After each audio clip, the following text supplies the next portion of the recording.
back to episode 25. It's huge, isn't it? 25. Quarter of a century. Let that sink in. 25th episode, and your boys are back. It's been a tumultuous Christmas period for us. Tumultuous. Great word. In terms of technical hoo-has. Yeah, now we're back in. Well, I'm back in the shed session, and you're back in Lancing. So I look very pale today. Looking at the camera, I look like I did go out with friend of the pod Ben Huggins yesterday to the Brighton game, which was just an hour and a half of my life I'll never get back.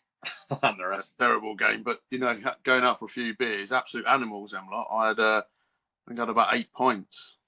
Probably why I've lost my colour. Yeah. What sort of time did you go to the terrace at the Annex? Yes, we did. We did go to the terrace. Yeah, what a good experience that was. It's nice, isn't it? Yeah, lots changed down there. Oh, big time. Yeah, that was nice. Nice to be with the boys, but yeah, looking very pasty. That camera's following you around again. I know, yeah. Talking of, I guess us being back to the bread and butter of the better setup. Yeah, I've got a little call out. Oh yeah, go on. Yeah, Dom Lott, how's your luck? Oh, shock horror! Surprise! The beef is ignited. Nah, it's no beef this time. I've got a lot of time for it. He sent me a message, told me to fuck off back to New Zealand, because he wants some more pods. So fair play. Yeah, it's not a call out. It's just I like that. It's nice to see the fans wanting the pod. So here we are, episode 25, Podcast Vendors. We are back. We're ready to go. Martin loved that jumper. Talk us through it. Yeah, fans are in demand, of course. So it's great to hear. The jumper I'm wearing today is festive themed. If you're listening, now I won a competition. I don't think it was last year. I think it was the year before. No, it was last year. So I won this Carlsberg competition on Instagram, and it was you basically won two of these Christmas jumpers, one in green, as you can see, and one in blue. The green one's meant to be like the alcoholic version, like the Carlsberg can. Oh yeah. And they've released a the old 0%, and it's got 00 on the back of the blue one. So yeah, really good, cheeky little number, not bad at all. And funnily enough, I actually won quite a few years back now, and they're in the garage. I won this competition on Twitter, so this is pre-X days, on Twitter from a Liverpool account of these limited edition Carlsberg cans. Don't know if you've ever seen these. No, I don't think so. Specifically designed to replicate like the Liverpool kits over the years. Oh yeah. So, but instead of having Carlsberg across the can, it had, Hippier with the Champions League kit. Like Garcia with the away yellow shirt and stuff like that. So I've got like 8 of them cans, all like really well packaged in the garage, and I'm never going to open them because I'm not really a huge fan of Carlsberg. No offense to Carlsberg itself, but that's them done as a sponsor, isn't it? Well, yeah, sponsor's gone. But they're quite nice, like a nice touch, bit of memorabilia, the souvenir. So maybe when this shed gets decked out, I can have them on display. But shout out Carlsberg. No disrespect. No disrespect. Lovely drop. Probably the best in the world. So, yeah. There you go. There's your plug. Oh, nice. I like it. Thank you, sir. So, all right, let's jump into some. Let's recap, shall we? Let's go from Brighton, Sunderland. So you obviously went to the Annex. You did have an opportunity, Coon, correct me if I'm wrong, to go to the Annex a couple of weeks ago in the week coming up to the day we went to London. That game was Brighton versus Aston Villa. Remind me the score of that game, Coon? Was it 4-2 or something? Yeah, 4-3 or something. Absolute thriller. Yeah. Didn't go on the basis of he wanted to save himself for the big day out in London. Save myself for Sunderland. Oh, it's in London. Yeah. So back in for the Sunderland game and talk us through it. It's not a lot to talk to you about, to be honest. Minimal analysis. Yeah, it was nice to be back with the boys, though. Like I said at the start of the pod, but yeah, I mean the game was terrible. And it's funny actually because this makes me sad, but we'd been away for a week last week up to the north of England, and while we've been away, my mum and dad's letterbox has been peppered with delivery from eBay. Been messaging them every night saying, make sure because it's cold here for the New Zealand listeners, it's peak winter. So I've been saying, just make sure you get them in because I don't want them, going damp. And so they've been getting them in. But all I could think about yesterday, while the game was going on, not when I was with the boys before drinking, but I want to get home and open them packages. I still haven't opened them. I think I've opened one of them. So yeah, the game was that boring that I decided to start thinking about what cards I had and getting back to those. But I've had a busy few days, so I've not opened them. But yeah, in terms of the game, it was dreadful, very very boring. But luckily for me, it's can I segue into the Seahawks? Yeah, absolutely. Yeah. I feel like it's fitting. Yeah, because I stayed up again. NFL in New Zealand is good because it's like Monday morning into the afternoon, beautiful. Over here, 6 p.m. games are good, but then after that, start heading into the night. But I stayed up for Thursday night football. Obviously, Seahawks Rams, biggest game of the season. Winner takes that or holds that number 1 seed, and again. The emotions at the game had everything, but it wasn't enjoyable to watch. Well, first 5-10 minutes, Rams received, got nothing from the first drive, and then Seahawks got a touchdown. Walker doing all the work, and then Charbonnet taking it over the line, and I'm thinking, here we go. But from then it was downhill. I skipped the first half, losing at half time. And I think it's 8.5 minutes to go, 9 minutes. We are down by 16 points. And in my head, I've written the game off. It's gone. Darnold, we're getting the red zone, and then he's intercepted for the first time, I think, at the 1 yard line. Game's gone. Done. It's done and dusted. They've got the ball. Right. But then we stop the Rams. They punt. And Raheed Shaheed returns a punt return touchdown. Game on. They go for the 2-point conversion, get the 2-point conversion. They stop Rams again. They get another touchdown. I think it was AJ Barner. A nice dart from Darnold. I'm gonna stop a little bit here, right? Darnold, when I'm watching him, he's very very frustrating sometimes. A lot of interceptions this year, but what I will say about that guy, his mentality is elite. You're watching him on the bench, and you can see the frustration, but his ability to pop that, what's just happened every time, out of his mind and just crack on is unbelievable. And a lot of people have been saying that he can't do it in the big games, but Thursday showed that he's got the lot. I think he's the first quarterback since Brady, I think it's 12 wins, 2 consecutive seasons of 2 different teams. So his mentality is elite. But yeah, he gets the touchdown. And then there's a bit of controversy, right? So they go for the 2-point conversion again, and seemingly cock it up. It hits the the Rams defender's arm, then onto his helmet, and then it goes backwards into the end zone. And I think it looks dead, and Charbonnet picks it up in the end zone, and they all start to bugger off. They've cocked it up, and then they look at it, and what's happened is Darnold's actually thrown the ball backwards to Charbonnet, so it's not gone forward. So when it's hit the Rams player and gone onto the floor, effectively it's still a live ball. Right. So the fact that Charbonnet picks it up actually converts the 2-point tries. That levels them up at 30 apiece. And it ends up going to overtime. Rams score. They get a touchdown. Nakua, I think he got about 200 yards, 200 receiving yards in the game. He's phenomenal. And I'm thinking, no, we've game's going. I can't see us getting a touchdown, but they do. They go for the touchdown, and then they're thinking draw's not good enough for us. They go for a 2-point conversion in overtime. If you don't get it, you lose the game. Effectively, you get it, you win the game, and they've only gone and bloody done it, haven't they?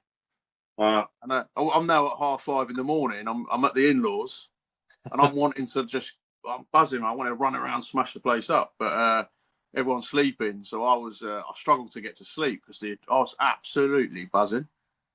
So yeah, like I can't complain. Brighton game, terrible.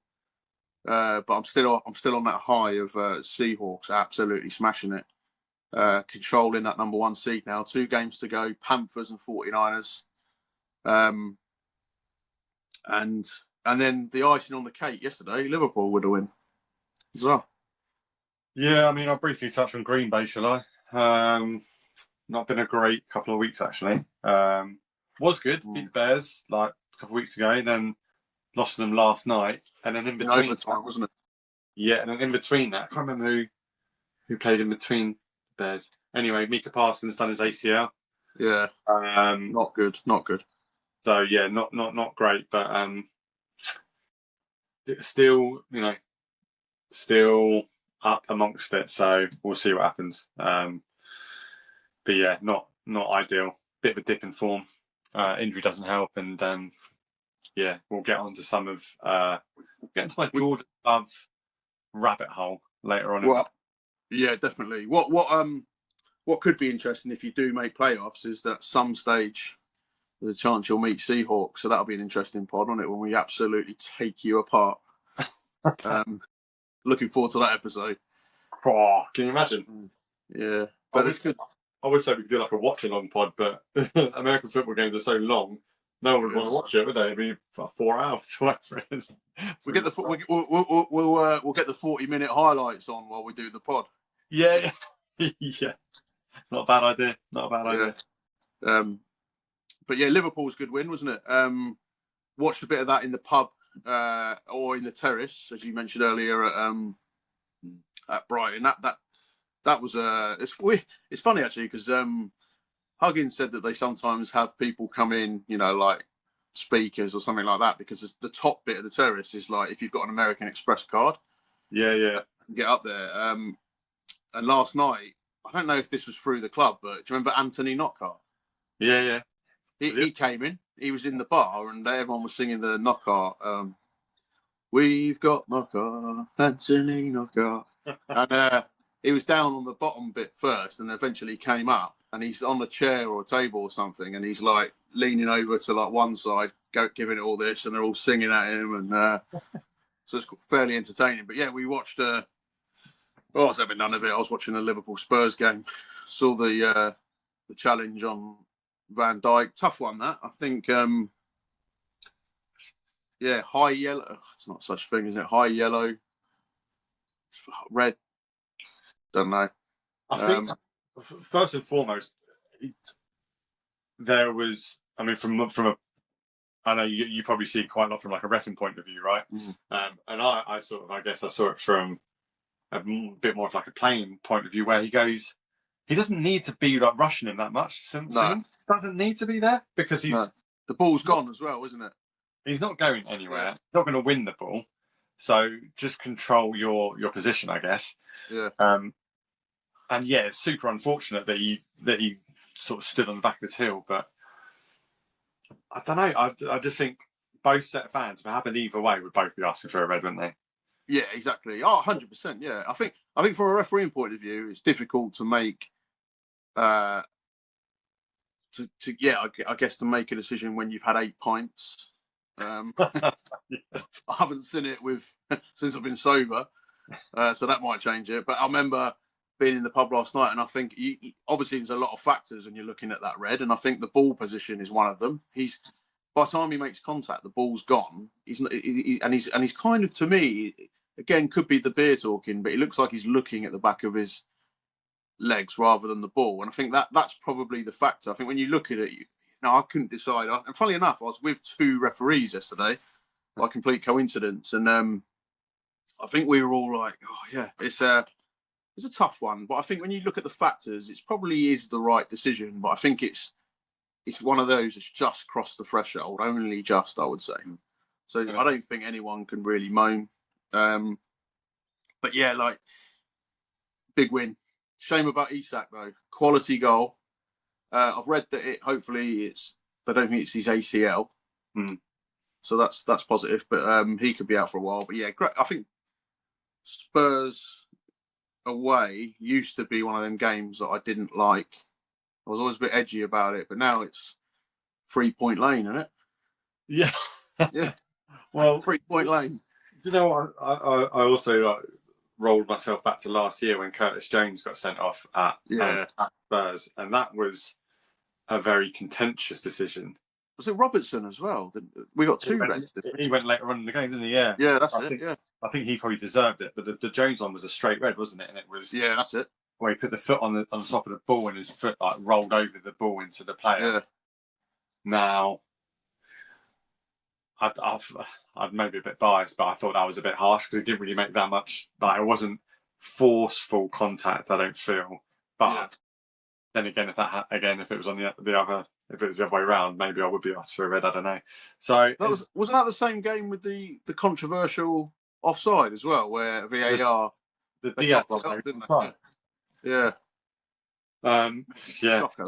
Very controversial. But yeah, big win overall. Really glad that Ekitike scored. That was a great goal. And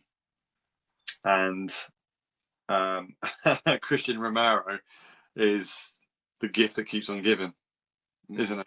I remember speaking to a Spurs fan when he signed. You do know the Spurs fan as well, WV from the predictions. He said to me that when Romero signed, about half a season in, he went, "He will be as good as Van Dijk. He will be as good as Van Dijk." Absolutely not. Hasn't got the temperament. Like, loses his head so many times, doesn't he? I mean, what is he doing? Kicking out a Canati on the floor? Like, he won the free kick. He won the free kick. What I don't get about that is that he's not even like. I mean, if you're going to do it in style. Like, it's not even. It doesn't even make sense. You basically like use your foot to tickle his arm, get sent off. I mean, if you're going to do it, I'm not condoning it, but you know, do it properly. Yeah. Shocker for that. Just a pointless. Spurs fans should be livid about that. Absolutely livid. Not looking at, did Canate make a big deal out of it? Of course he did, because they all do. That's what happens. Yeah. Spurs would have done it. They should be looking at their own players, their own temperament, like you said, their discipline. I mean, look at Richarlison as well. When he scored his goal, he looked like he was. In fact, it looked like he was trying to. Who was the defender on the line? Trying to mount someone, didn't he? Ekitike on the line, yeah, and then trying to mount him. Weird. And then he got up in Soboslai's face, didn't he? He's a weird. That guy is a weirdo, isn't he? He's always been a weirdo. I said to Hannah, she was watching the game with me, and I said, "Is there anyone that you really dislike in football or like hate?" Yeah. You get these players. Lo and behold, Richarlison's coming on a sub. She's gone, him, the little rat. Yeah. Like, whoa, if we touched a nerve there, but you are correct. He is a rat. He is. He's. There's something not right with that boy. Honestly, he's a player I wouldn't want anywhere near my team. Yeah, he's capable. He's capable of the odd moment of magic, but he's also a comedy character, isn't he? Do you remember when he scored his first goal for Spurs away to Liverpool, celebrating, and then moments later, Diego Jota got the winner. Then he gets booed for the celebration as well. Yeah, and then there was it this season, the Man U game, wasn't it, when he scored and then they equalised. And then he's just he's not a player I'd want anywhere near my team. But it's strange things to see in that game last night. But I think what was worrying is with 9 players, Liverpool were hanging on for dear life at the end. Yeah, do you know what? It was, I agree. Understand that. So strange the way, almost went into like a bit of a panic mode, didn't we? We sort of like proper sat, which is very unlike us to really sit in our banks and really just sort of soak it up and give them the ball, which was a weird tactic. I don't know where that came from, but yeah. Talking to Liverpool yesterday, when I was at the Brighton game, I saw an absolute ringer for Arnie Slot. And Huggins and Brian are chatting to him, and all I kept thinking as I'm like, the second he walks away, I was going to go, Arnie Slot. No. He's an absolute ringer. Probably the highlight of the game, that, to be honest. Yeah. The football was that poor. That and Anthony Knockout, yeah. Did not Knockout play for Sunderland, didn't he? Oh, I don't know. I know he played for Leicester, didn't he? The infamous goal against, or the infamous penalty miss. When he died for the pen, didn't he? He then missed it. Terrible dive, yeah. Terrible dive. DD! Absolute scenes. Yeah, I'm trying to think. After he went from Brighton, because I think he went out on loan for a bit, didn't he? I can't remember if Fulham. He went to Fulham for a while, didn't he? Yeah. He was at Fulham, but he obviously loves. It's funny actually, because I said to someone else who was there last night, fully grown men in the terrace, right? There's rumours circulating that he's come down at the bottom, Anthony Knockout, and they're all sort of piling forward to look over and record pictures of him and that. And it's just weird, isn't that weird? Yeah, very strange. And then he comes up and he's like up there giving it all that, and I was like, I was not having a bar of it, mate. I was watching the football. Yeah, it's a big distraction to me. Good for you, because it clears you out of the way. Yeah, exactly. Yeah, but it's just weird. Fully grown men, like, you know, getting it on video like that. You know, it's just, it's you know what I mean. It's not even, you know, I could get it if John Barnes walks in, you know, but you've got to hold the ball and move it. Yeah. Fast and slow, but do that. Pass the move. It's a Liverpool groove. That's the boot room. I mean, to be fair, it would be weird if John Barnes walked in the terrace at the Amex, but yeah, stranger things have happened. I've got a story for you. I used to manage a store in East Street in Brighton. Yeah, quite a busy part of the lanes in Brighton. And Saturday morning, I've got into work early. They're sick in the doorway of the store. I thought, because it's obviously a road that leads down to the seafront with loads of bars and clubs and whatever. So they're sick in the doorway. I've got a mop, gone to clean it. As I've opened the door and I'm mopping it up, I hear a voice down the road. And there was like a homeless guy down the road that was sort of on the corner. And I was like, I know that voice. And he went, "Cheers, mate. See you later." Guess who it is? None other than Chris Kamara. Chris Kamara? Yeah. And he walked past the shop. I went, "Morning, Cammy." He's like, "Morning, mate. All right." "Yes, mate. Well, have a good one." And he's like, later found out that he was covering the Brighton game. Must have been staying around the hotels on the seafront. But what a strange interaction that was. Me mopping up sick. Oh, yeah. It's not the time you want to bump into Cammy either, is it? Oh, obviously would have loved to have gone over and shook his hand and get a picture. But I was going to say, could you not have delegated that job? But then if you had delegated it, you wouldn't have met Cammy, would you? So. No, I remember I got in a bit earlier than my team, just to sort of get myself set up and all that. And well, if I wasn't there that early, then I wouldn't have seen Cammy. I like that. Lead by example. Yes, sir. But yeah, overall sport, I mean, flying, isn't it, this time of year? The amount of matches are on football, NFL. Did you watch any of the are you interested in the Jake Paul Anthony Joshua fight at all? Yeah, a little bit. I've seen it on there. I didn't watch it because that was early. That was sort of similar time to the Seahawks Rams from the night before. So we drove back down from the north. So yeah, I wasn't getting up for it, but I've seen it on loads of clips of it. Yeah, I think in a nutshell, I guess, I think he toyed with him for a while, didn't he? There's lots of opportunities where he should have knocked him out, really. But I think they probably wanted it to go on a little bit, and obviously he picked his moment, had a little smile with his terrified face, and done everyone a favour, didn't he, by breaking his jaw in 2 places. So, Yeah. but the thing is, it's turned weird boxing for me because, you know, Jake Paul to me just looks like he needs a bath. He just looks dirty.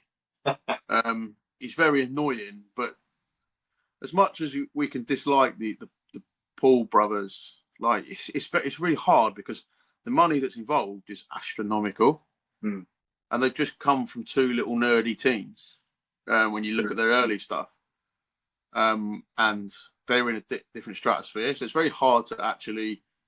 I think they're both very, very annoying, and everyone says, "Oh, you know, he had," and he did. It was nice to see him get knocked out, and I think it's not.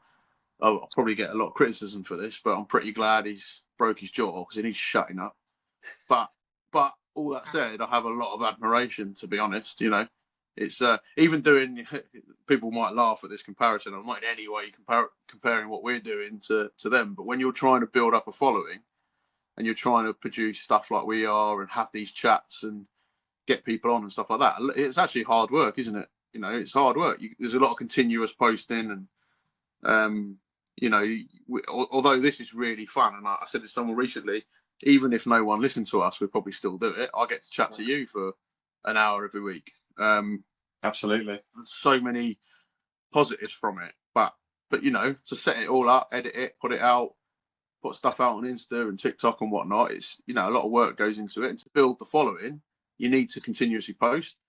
So actually, in a weird way, you start to think, well, you know, fair play to these boys. You know, they've made themselves a lot of money. They're set for life. They're doing fun things. If we were living their life, me and you, like, I think as long as I've known you, we've had a joint fantasy to be in the WWE. You know, True. DX. So, yeah. but you know, like they're living that fantasy. So I can't knock them really. To be fair, but I just say to Jake Paul, just smarten yourself up.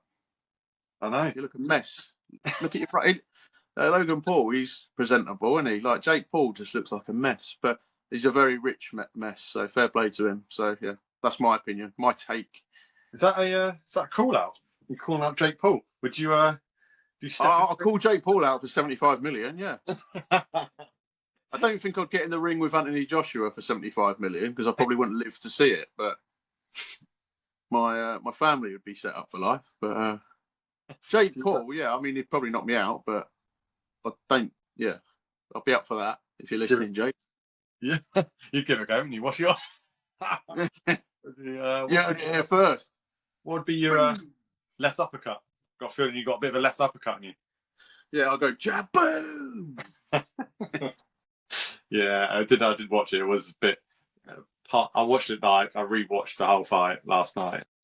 Yeah, it was a bit embarrassing, like in terms of like. The actual fight itself, because he kept like falling to the floor and like hugging. Did you see the ref? The ref said about the fans not paying to see this crap. I like that. Yeah. True though, isn't it? Like the tickets are, you know, ridiculous amount of money. So, but it's the hype, right? That's what they've done, and that's what they've created. So, well done to them. What's that curiosity as well, isn't it? Like seeing, that's the first. I know Tommy Fury's allegedly a proper fighter, but he's one of the most boring fighters I've ever seen, Tommy Fury.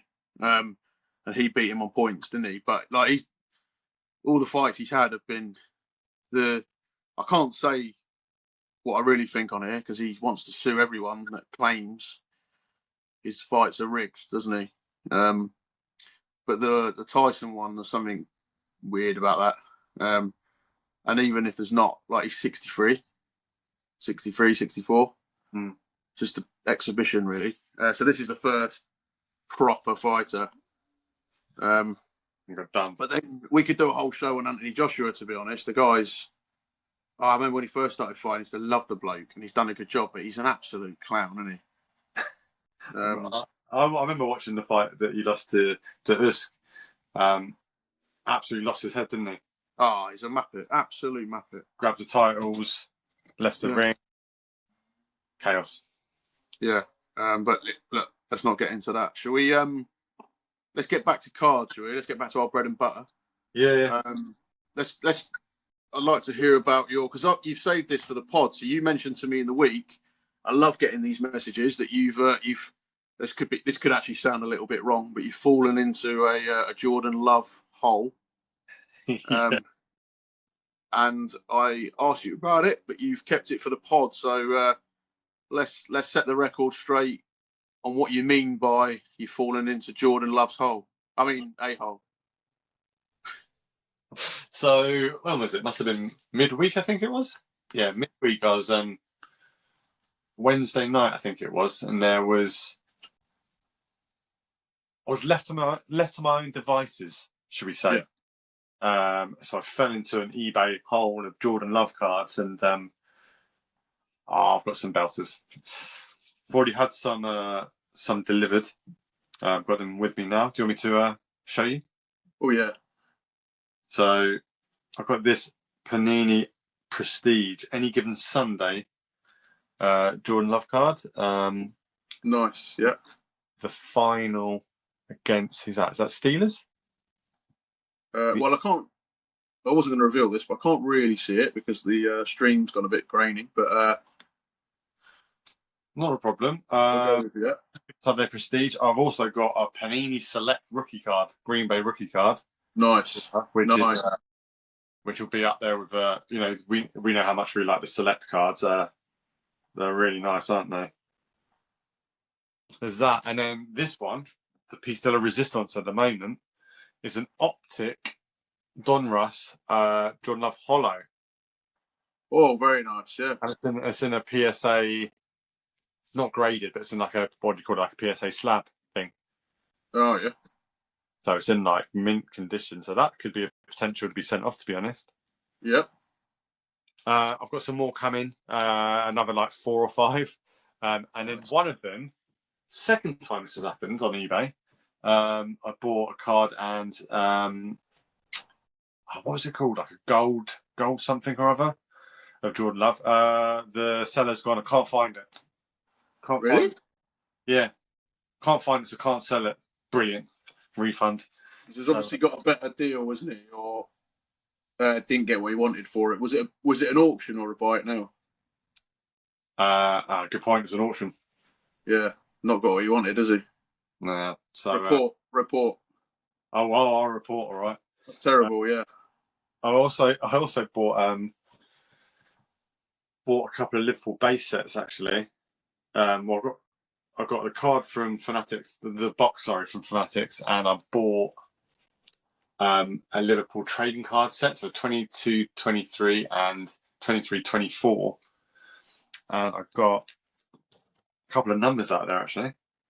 Oakley Canoia. Yep. And Rising Star number 64 out of 125. And Schoberschlei, 87 out of 399. Oh, nice. So as I'm collecting these base sets, obviously, like they come in the packs. Some of them come with like number cards or parallels or stuff like that, which is really cool. Something else I opened this week. Now this was just a bit of a rogue buy. I bought a pack of Futera 1999 Liverpool cards. Oh wow! Is that sealed? It was sealed, yeah. I've opened it now. Oh right. Yeah, I just fancied it. So I bought them, and it's so funny to see them because obviously these are 26 years old. Yeah. So and they're all so you can get a hunt for the special Futera Chrome cards, and I did get one. So Danny Murphy Hot Shots. I'm guessing that's the Chrome one in comparison. Yeah. But they're like slightly raised. The players are like raised on the card. So I got that. I mean, that's the Gerard Futera, and that's the old one. So like, it's quite funny to see like the difference in quality. Because if you turn the old ones round, they're like just black and white. Okay. Yeah. Are they in fairly good condition despite the age, or? Yeah. They're quite lightweight. They're quite like I've got like Stephen Manaman, another like raised card. The players raised. Got Patrick Berger there, Burger King. Used to have a poster of Burger King. I've got another Hot Shot, but not a Chrome one. Steve Staunton, great player. Oh, that's a classic. That. And And last but not least, I've got a heroes, Alan Hansen. Nice. So yeah, do you know? Speaking of Alan Hansen, I got a message from Lemmers, friend of the pod, guest of the pod. Yeah. We posted your Mark Lawrenson card, didn't we, the other day on Insta and TikTok and whatnot. And not whatnot, just saying whatnot. Never been on whatnot. Maybe that's where whatnot came from. I always say that. Maybe. Yeah. To clarify, we're not on whatnot. But he messaged me and he was absolutely buzzing off that. I think that's one of his favourite players, and he's declared that he's going to start a Liverpool PC from around the 80s and stuff like that. And he was looking at purchasing some autos and that, and I was just like, I love it. That's what we do. We've even got Lemmers and his Star Wars cards now. He's now loving it. He's been listening to the pod. He's been on the pod. He sees the cards and he's like, you know what? That's a bit of me. That another one. And yeah, exactly. Yeah. So yeah, that's good news. Lemmers. That is another recruit to the hobby. So if there's anyone out there that wants to help Lemmers get started, any Liverpool players of the 80s, some nice cards, hit us up, hit Lemmers up. I'm sure he'd appreciate that. But yeah, love that. Just love stuff like that. What can we say? We're inspirational. Absolutely. You know? Yeah. Before we continue with cards, I suppose it's a bit random, to be honest. But I met up, obviously, while I've been over here, I've been meeting up with a few people and that, and I met up with, what do you say, a top grassroots striker, female, who I used to coach in Leeds, a girl called Jen Moffat, aka Posh. One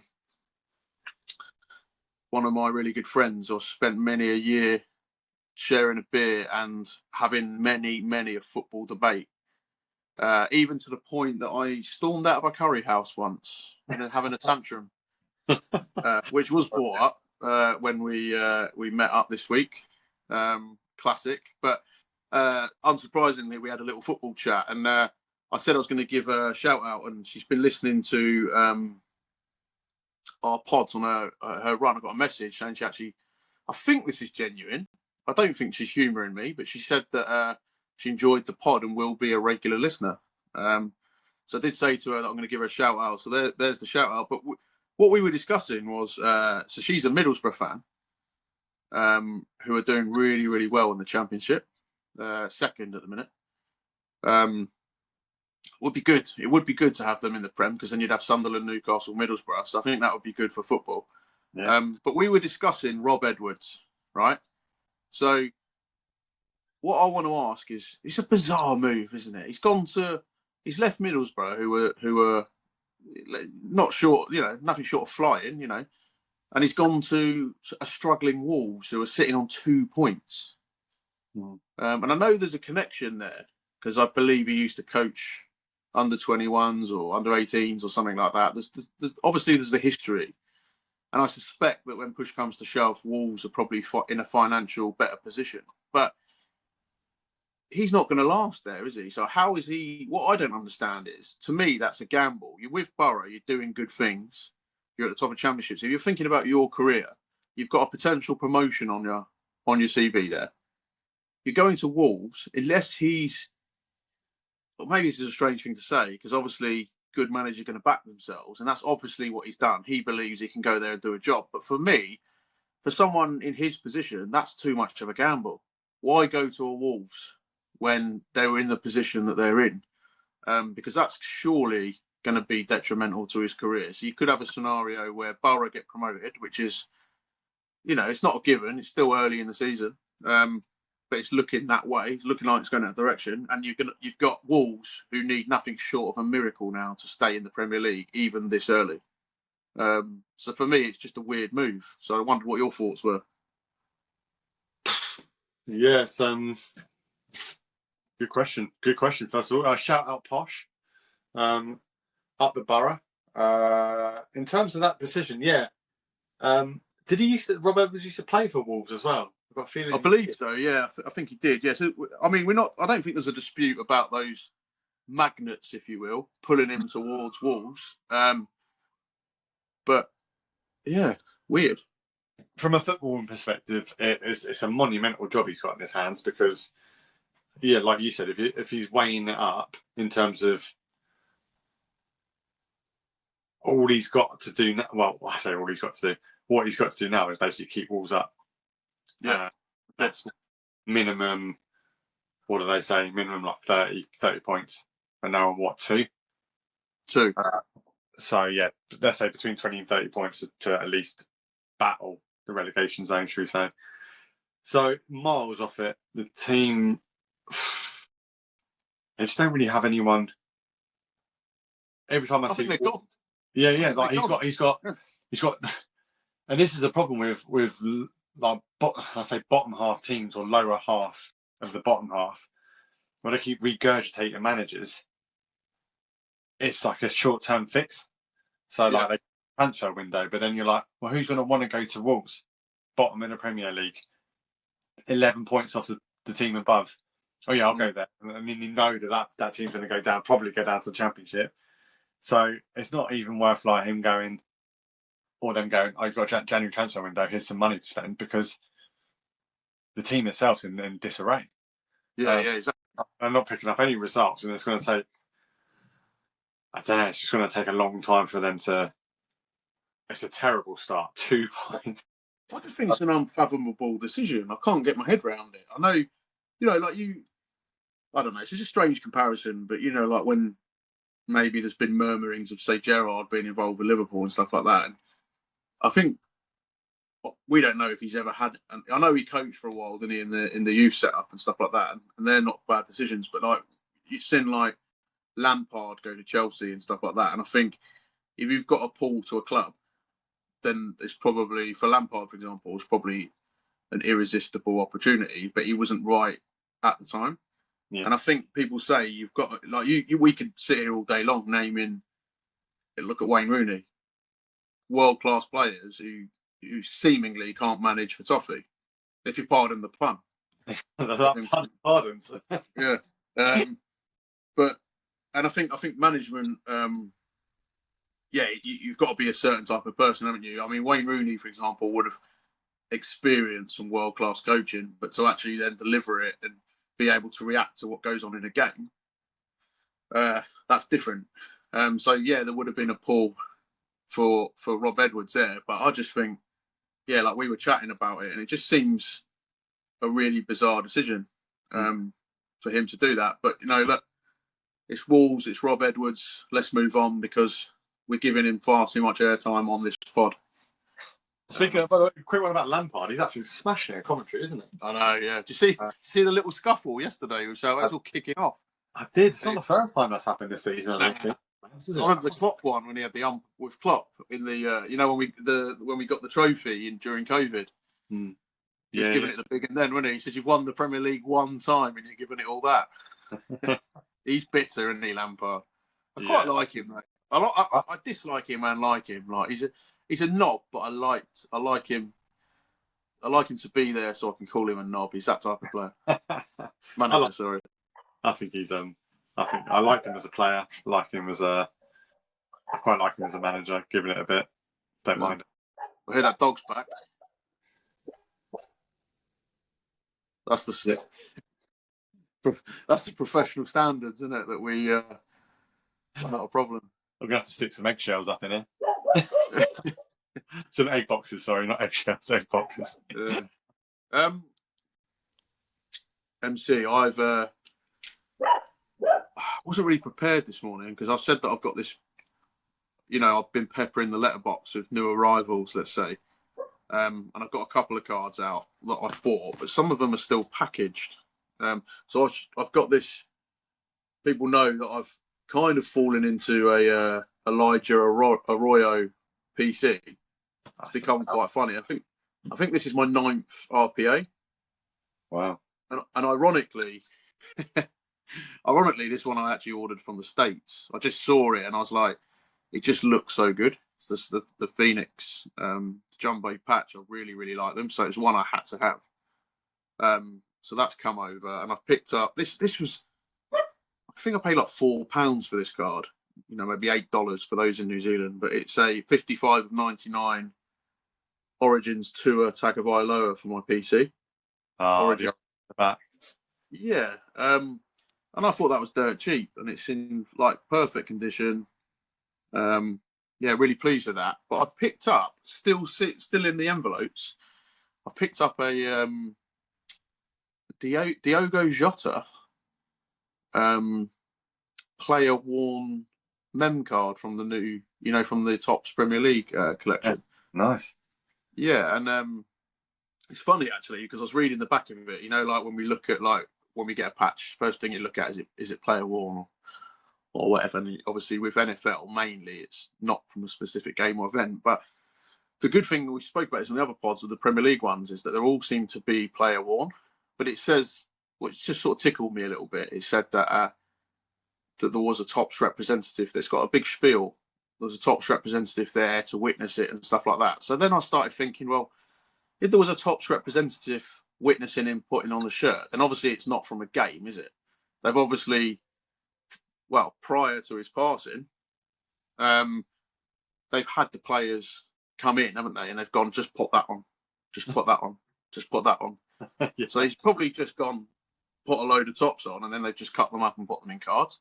Because how else could a Topps representative witness the player wearing that shirt? So that's the conclusion I've come to. The other question I was going to ask, is it a bit weird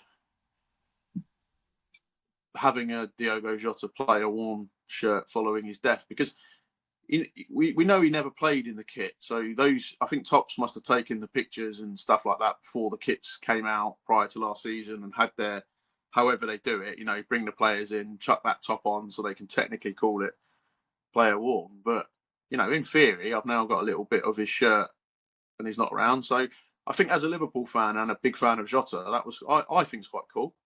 Yeah, massively, yeah. But then I started thinking it's a bit weird. But I'm sure people have got a lot of player worn stuff, haven't they, from players that have died and stuff. Yeah, absolutely. Yeah, no, it's not weird. It's pretty cool, actually. Yeah. I saw a video of a guy opening the new Liverpool era box and pulled out a match-worn Salah patch, right? And he turned it around, and I've read what's on the back, and it says it's from a pair of match-worn shorts from a pre-season friendly. And I just thought, well described, at least. Pinpoint from, you know, like I rather than just go, yeah, this is from a random match, and it's not worn by this player. Yeah. Do you know, I was thinking as well, you know, my exclusive on-card auto Coombe 1 of 1. Oh yeah, on eBay, yeah, is it? Yeah, I've got a request for you. I've just thought about this now. If anything does happen to me while we're still doing this pod, a little bit like Top Gear, the show obviously needs to continue. We've discussed that before. But I was thinking this hat. I was thinking maybe you could get that chopped up and put into my 1 of 1.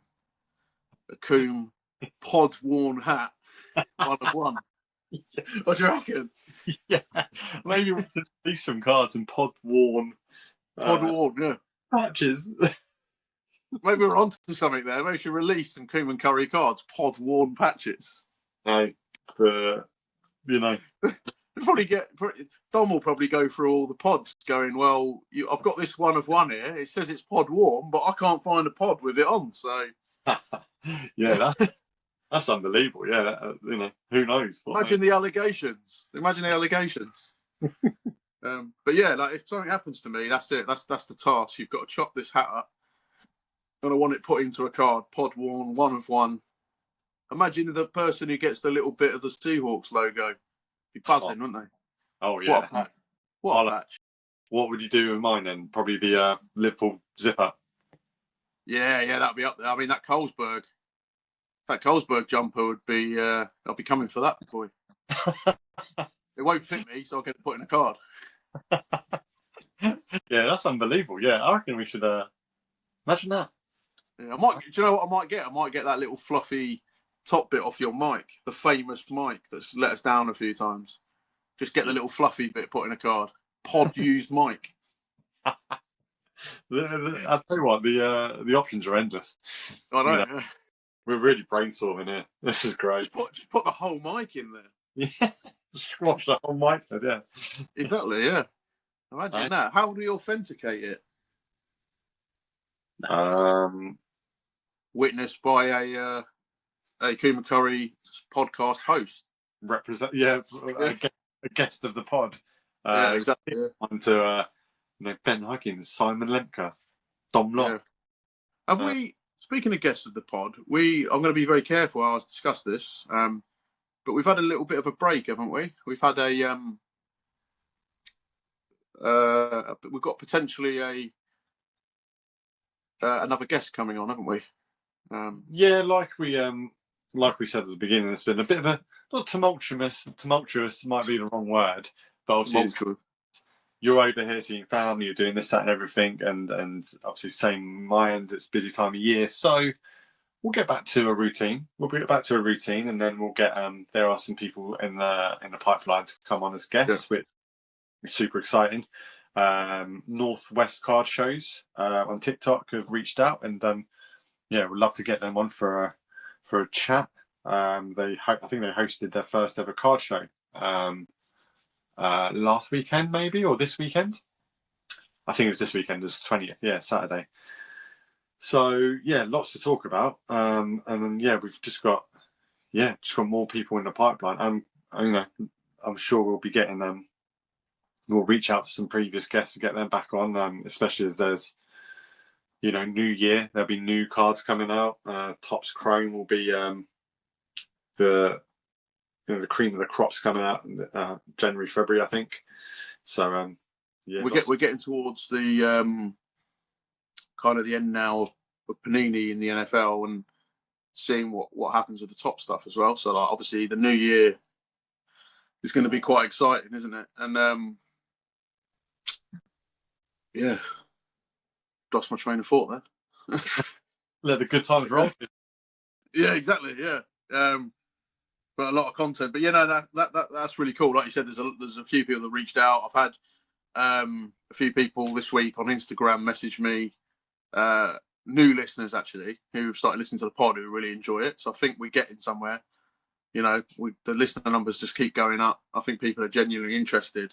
And I'd actually had a few people ask me when the next episode was coming out, which is really cool, to be honest. Because you never know whether what you're producing is actually any good or interested. But like I said, even if no one was listening, we get to spend an hour or so every week having a chat. So there's always a positive.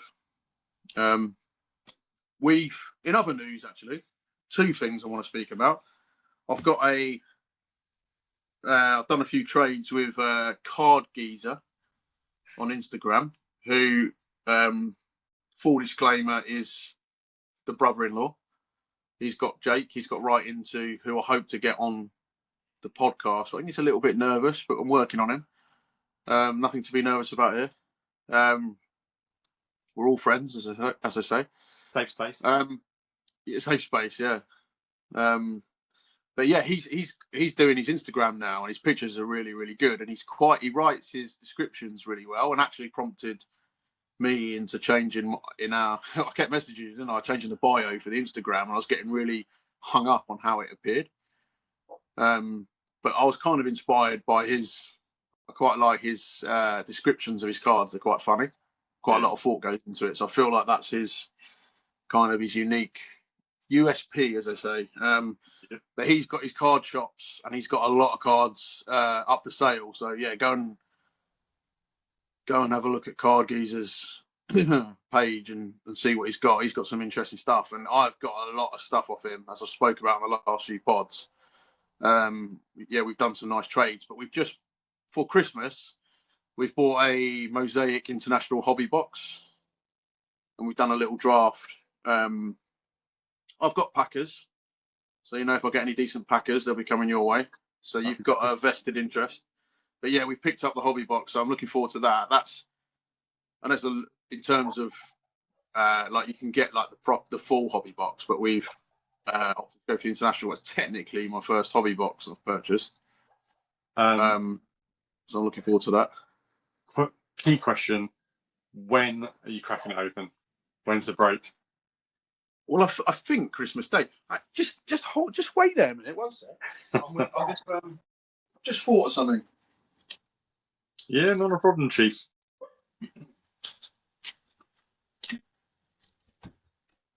So we've got the to show the listeners, got the hobby box there, ready to go. Ah, there it is. Looking forward to that. Sealed, just for any allegations. But another pickup this week. I'm not sure how Card Geezer's going to feel about this, but I've picked up a Sam Darnold rookie card in his Jets uniform, PSA 10. Wow. Reason being is, especially after the game, I just think Sam Darnold's been awesome. Seahawks quarterback, and his mentality is just unbelievable. But when I went to New York, I think it's the second time, with Jake and a few others, Lemmy, we watched Jets Giants, and Darnold was the quarterback for Jets at the time, and obviously Jake he saw that game, and unfortunately for him, decided to be a Jets fan. And once you've selected, that's it. There's no going back. So he's stuck with Jets now. But I saw that pop up in the PSA 10, and I just thought on many different levels that had to be purchased. Very nice. So yeah, let's see. I won't say anything to Jake. Let's see if he watches the pod. Let's see if we get a reaction on the Sam Darnold. But I want to segue into a quick discussion around these slabs. So I know you're still yet to have a slab card, aren't you? I think you're Correct. Still sticking with raw. So I'm not sure what your views are on the various different slabs, but I read this week that PSA have now acquired Beckett. It's interesting because they've got SCG now. SCG, which are I don't know if you can picture them, but they're the slabs with like the black insert. Yeah. So I've got a few of them, and I've never really been keen. I've got a few of them. I like PSA slabs, to be fair, but there's a lot of talk on various podcasts and websites and that about like the competitive side of it now, because they just seem to be just gobbling up the trading card, the grading market. And I've read a statement from Tag, who seem to be up and coming, who've got nice slabs actually. They're kind of like fully translucent. Okay. Or we say transparent. Transparent's completely see-through, isn't it? Yeah. Translucent. Yeah, I'd say the transparent, but they look nice. But I think they're AI grading. So I think PSA is still done by people. So I just wonder now, is there a competitor? Because they're taking SCG, Beckett. They're the ones that people would look at. And is there a gap now for people like Tag or someone else who are doing your AI grading, where you've got more consistency and potentially transparency on why a card got a certain grade? Is there now room for someone else to emerge? Is there room for a Tag to become a leader? Because again, we're only a year in, so the knowledge perhaps is a bit sketchy, but PSA is clearly the leader. It's, they've got the nicest slabs. Everyone looks at PSA. PSA, we know, adds value to your graded card, so it's seen as that real top end.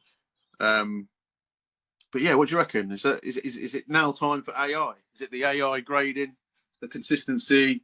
Are Tag going to emerge as a competitor?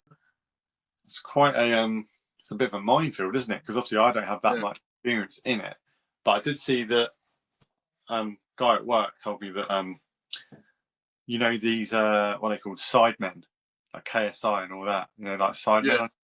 One of them like grading website to grade cards. So that's up and coming. But yeah, like for me, I'm still yet to do it, but that is probably the next step for me. I do need to get some cards graded. It'd be a massive buzz. But PSA, like the PSA ones for me, are like they are the classic, design. They look really good. I quite like the color match ones you can get. You know, like when we were in Fanatics, there was the Saka. What was it called? Like the stainless steel, and then it was mirrored on the top. Yeah, that's it. Like that. Now you can do that with like color match, like sort of the team that it is, etc. So it's a bit of a like I said, like AI getting involved, and then obviously PSA securing the business elsewhere. Who knows, mate? Well, after time will tell. I think it's interesting because people, I've referenced them on here quite a lot. I listen to Sports Card Nonsense, and you know they spoke for 40 minutes about this, and they talk about PSA obviously adds value to your cards, and that may well, you know, that is the case to a certain extent, but you know, like perhaps at our level, you know, like when I use PCG, so I've got a lot of PSA slabs, but I've purchased them. I've never sent off to PSA because, as we discussed on earlier pods, I've not got the patience for that. You know, it's going to take a long time from New Zealand, and as much as I like them, I'm not waiting that long. I like my cards. You know, we've had discussions with other collectors, and some people get them slabs, some don't. You know, grading means a lot to some people, and you know, others aren't as bothered.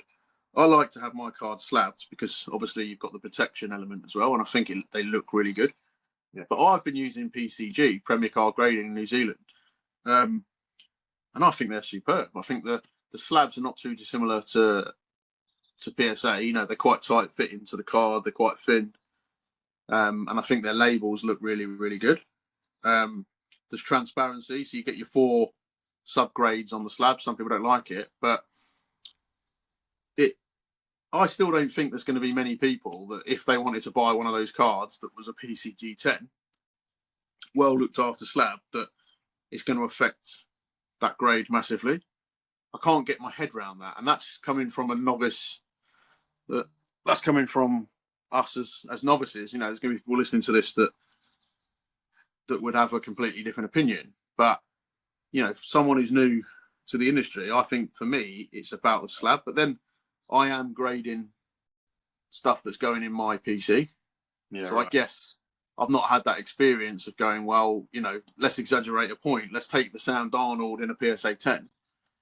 Let's get a PCG 10. And let's see what the difference is in your sale. I've not actually experienced that. I mean, I think my views just come from how that looks aesthetically. You know, PSA slab is undeniably really nice, as is the PCG. But you know, would I have a massive difference in price if I was to sell the same card twice in 2 different slabs? So maybe that's something that in time will become more educated on. But for me and where I am, which is really collecting for myself, I think it's all about how something appears and how easy it is. I think if the PCG slabs were ugly, I wouldn't do it. But because I like them, it works well for me. So it's a fascinating topic because, like I said, more experienced people have had this discussion and they can talk about it for hours, and it means a lot more to them. But for me, I find it a little bit fascinating, really. But I'm all for the AI, though. I'm all for the consistency. I'm all for if you think that your card's a 10 and it's got a 9 or a 9.5, why is that? And I think companies like Tag can tell you. So they'll send you a report and say, right, you know, this is where we've identified an issue, and there's a lot of transparency around it. I think there's a lot of stuff with PSA, isn't there, where people point certain fingers or think certain things happen. And as we discussed at the pub, we had those cards that were regraded after the buyer didn't want to sell. So yeah, I'm all for AI transparency. Yeah, absolutely. So, like when you send cards off for grading, when you get them back, say they're not a 10, do they tell you why or not? No. You can just see. So PCG has subgrade. You know, they all have subgrades, so they go on the surface. I wish I had a slab with me. Oh, I don't actually. Bear with me.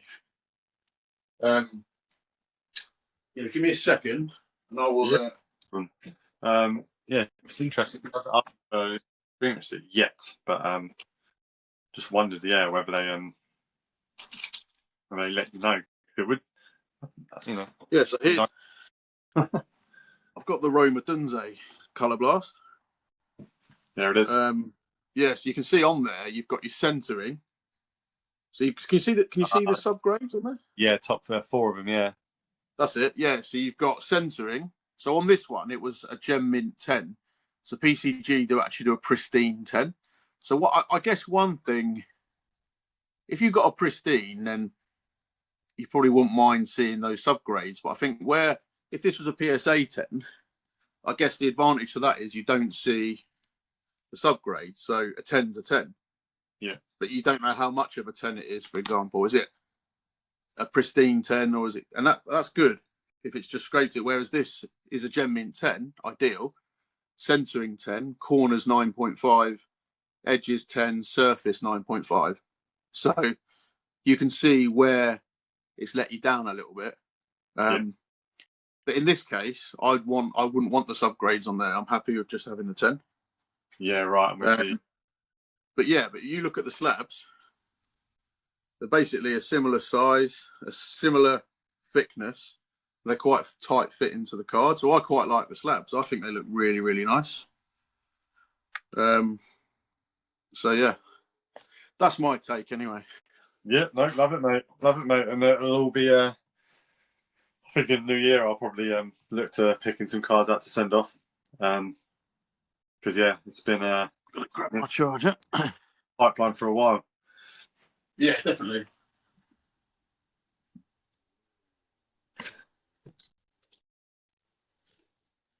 What was the most? No, not a problem. What was I going to say? What's the most recent slab you got back? When was the last time you got? So you've never sent any off? You've just bought them? No, PCG I've sent off to New Zealand, and it's really good system. Really, like you can track it through their website. Yeah. So it'll tell you, once they've received it and the various stages it goes through. And then once it's been graded and it's ready to be sent out, you've got the option to reveal the grade. Right. So you can have it. You can wait until it's sent out, and you can just look, which a lot of people will probably like to do. Or you can look on the website and reveal the grade, which I do. Okay, yeah, makes sense. And then, of course, I've done my social media posts where I'm like, oh, I have no idea what the grade is. But yeah, I quite enjoy that process as well. So when we talk about these different elements of the hobby and things that you like doing, it's almost the same excitement as a break, Keep looking at the website and you want to know what your card's been graded. Yeah, interesting. So yeah, it is good, but I think it's, I think you want to carefully think about what cards you want to send. Like, does it, some of mine that I know are going to stay on my PC, I just get them authenticated because I want them to be in a slab. Okay. Not worried about the grade. So there's those elements as well. And it's just really how you want your PC to be presented. Some people over here are happy with one touches and stuff like that, and they look good as well. So it's a real preference thing, isn't it? Yeah, absolutely subjective, isn't it? Depends on how you want to present your cards, how you want them to look, feel. Yeah, but I'll definitely need some slabs in my PC. But I might pick out my favourite cards from Gerard and Jordan Love and send them off. See what's what. Yeah. Are we any news on a Gerard auto yet? Are we any closer? Yeah, a little bit. Same night as Jordan Love, I saw a few Gerard autos, a bit lower in price, up 50, 60, 70 quid. Yeah. So yeah, watch his space. Because that's the next one. That the Gerard patch card that I've watched on I think it's like 200 quid. Yeah. But can you could you guarantee that you'll end up with a Gerard auto 2026? Breaking news confirmed. I think I will. Yeah. Have an auto in my collection. Yeah. Love that. Absolutely. Yeah, that'd be like, that's elite level for me. That's top creme de la creme. That'll be of my JRPC. Yeah, nice. Right, I think